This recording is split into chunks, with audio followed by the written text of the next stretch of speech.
Assalamu alaikum dear students of class 10th. Welcome to all of you for your visual class part 2nd of your poem When You Are Old dear students. Today I will complete this poem for you my dear students. तो बेटा मैंने पहले भी बताया आपको ये जो When You Are Old poem है इसमें लाजिमन आपको टेक्स्ट में पेपर में एक क्वेश्चन आता है. First question will be prescribed from this lesson from this poem When You Are Old और उसके 6 मार्क्स आते हैं. मैंने पहले भी बताया आपको फर्स्ट पार्ट में जो W.B. यीट्स है, विलियम बटलर यीट्स साहब जो है उसने ये पोएम किसके लिए लिखी है? मॉर्गन के लिए. जो मॉर्गन उसकी बिलव्ड हुआ करती थी, लेकिन मॉर्गन ने कभी रिस्पॉन्ड नहीं किया यीट्स के लव को. अब हम पढ़ेंगे इस पोएम में. व्हेन यू आर ओल्ड, अब पोइट इसे कहता है. This is a lyrical poem. When you are old and grey, जब आप बूढ़ी हो जाओगी. यहाँ पे किसको बताता है व्हेन यू आर ओल्ड? ये मॉर्गन से मुखातिब होकर कहता है. कौन? W.B. Yeats. When you are old, जब आप बूढ़ी हो जाओगी. And grey, and your hair turn will grey, आपके जो बाल हैं वो सफ़ेद हो जाएंगे. And full of sleep, full of sleep means approaching towards death, जब आप मरने के करीब होंगे, मतलब आपके आखिरी दिन होंगे. And nodding by the fire, आप नॉड कर रहे होंगे. नॉडिंग मीन्स सर हिलाना. अच्छा, आप क्या करोगे? नॉडिंग बाय द फायर, आप आग के सामने बैठी हुई होंगी, चूल्हे के सामने बैठी हुई होंगी और अपना सर हिलाती हुई होंगी. टेक डाउन दिस बुक, उस टाइम ये किताब ले लेना.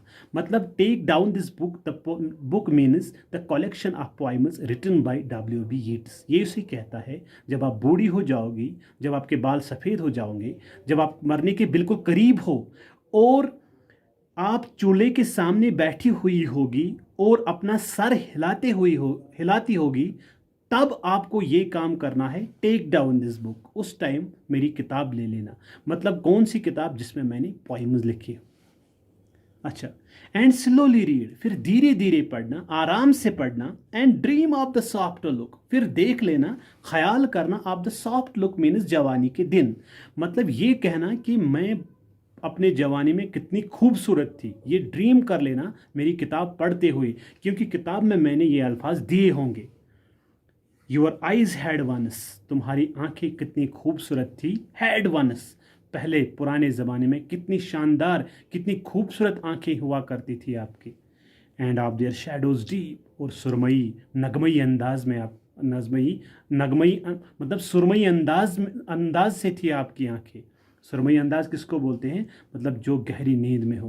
मतलब कितनी शानदार और खूबसूरत आंखें थी. चीयरफुल आइज़ थे आपके, मतलब कोई भी मदहोश हो जाता था आपकी आंखें देखकर, कोई भी दीवाना होता था आपकी आंखें देखकर. ये पॉइंट बताता है. Second stanza. How many loud your moments of glad grace. Moments of glad grace means youth and beauty. कितने इंसान थे जो आपके जवानी के दिन, जो आपके जवानी से मोहब्बत करते थे.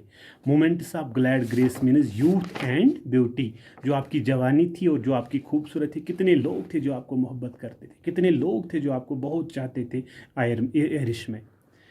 And loved your beauty with love, वो आपके ब्यूटी से मोहब्बत करते थे. बड़े जज्बे, बड़े मोहब्बत से आपकी ब्यूटी से वो मोहब्बत करते थे. फॉल्स आर ट्रू, लेकिन मुझे पता नहीं था वो आपको दिल से चाहते थे या नहीं चाहते थे. वो आपसे अच्छा मोहब्बत करते या गलत मोहब्बत करते थे. वो आपको किस दिल से चाहते थे मैं ये बता नहीं सकता हूँ. But one man loved the pilgrim soul in you, लेकिन एक इंसान ऐसा था जो आपको दिल से चाहता था. पिलग्रिम सोल इन यू, जिसने आपके दिल को काबा बनाया था. मतलब कौन सा मकाम दिया था आपके दिल को? मतलब हज का मकाम दिया था. पिलग्रिम सोल इन यू, जिसने मुक़द्दस जगह बनाई थी आपके दिल को. Pilgrim soul means pure heart, soul of Morgan. मतलब एक इंसान ऐसा था जो आपको दिल से चाहता था. अच्छा, and loud sorrows of your changing face, वो आपकी चेंजिंग फेस से मोहब्बत करता था. चाहे आपको गम हो, चाहे आपको परेशानी हो, चाहे कुछ भी हो, वो आपसे मोहब्बत करता था. Loud the sorrows of your changing face, चाहे आप बूढ़ी हो, चाहे जवान हो, चाहे आपको खुशी हो, चाहे आपको गम हो, वो हमेशा हमेशा आपसे मोहब्बत करता था. जितने चेंजेस आते आपके चेहरे पे, वो आपको मोहब्बत ही मोहब्बत करता. And bending down beside the glowing bars. Glowing bars means fire place. अब क्या है? अब आपने पना लिया है, अब आप बैठी हुई है चूल्हे के सामने, ग्लोइंग बार्स के सामने, फायर प्लेस के सामने अब आप बैठी हुई हो.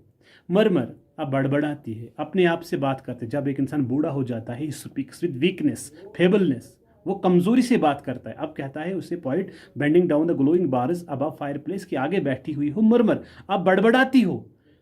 A little sadly how love failed, और परेशान है, और आप परेशान हो, आप फायर प्लेस के सामने बैठी हुई हो और आप परेशान हो, और ये कहती है क्या, हाउ लव फेल्ड, वो मोहब्बत कहाँ गया, वो मोहब्बत कहाँ गया, जो लोग मुझे दिल से चाहते थे वो गया कहाँ।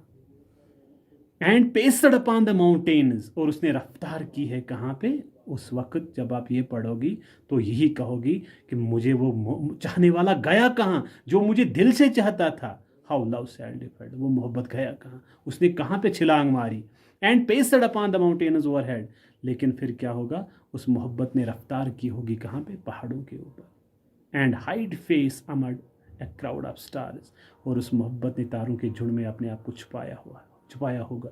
मतलब at that time WB Yeats will be no more, वो जिंदा नहीं होगा, वो ऊपर जाके तारा बन गया होगा, वो ऊपर जाके तारा बन गया होगा। किस लिहाज से, और आप नीचे ये कहोगी, हाउ लव फेल्ड अवे, वो मोहब्बत गया कहाँ, जो मुझे, वो इंसान गए कहाँ जो मुझे दिल से चाहते थे, जिन्होंने मेरे हार्ट को पिलग्रिम सोल बनाया था। लेकिन अफसोस, अफसोस बात ये होगी कि मैंने अपना रफ्तार, मोहब्बत ने रफ्तार कहाँ पे ली होगी, पहाड़ों के ऊपर, और मैंने अपने आप को छुपाया हुआ होगा तारों के बीच में से। Thank you my dear students, hope you will enjoy this work. Thank you.